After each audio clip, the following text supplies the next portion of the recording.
Mayong adlaw naman dira sa aton mga kalugit serye no. For today's video guys is lugit serye naman kita literal. Si client gali mga kalugit is from Kulaman, Senator Ninoy Aquino Sultan Kudarat. Hindi lang ko sure guys no kung fungus nang sa kuko ni client tawagon man. Kaya ang amo gali na ang kuko ni client kay permanente siya naka-shoes. Kay sa office ni siya naga-work. Siguro guys leather shoes ang ginagamit ni client. O may chika naman ko based on my own experience naman eh.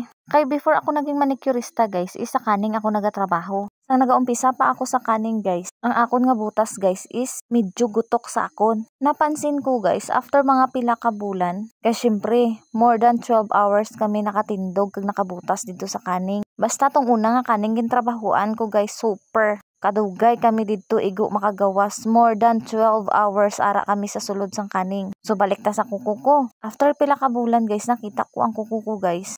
Do siling mudo na baog. Siguro amo maning natabo kay client kay hambal ni client nag-amo lang daw ng kuko niya tong sigid lang daw siya kuno ka sapatos. Syempre need nila magsapatos guys kay sa office na sila sang kagalang-galang dito ga trabaho. Bali required na sa ila. Pansin nyo guys no, dapat ang puno sang iya nga kuko nagalaguman. Siguro medyo gutok ang sapatos ni client or hindi siya kasaho sinang medyo luag lang guys. Kaya kamo guys kung magsapatos kamo, para lang sa akon guys ha, butangan nyo allowance nga hindi magdikit sa inyo nga kuko. Kaya ari si client guys is damol siya kuko. Either amo na ang matabo or mapilo ang kuko nyo, okay bye.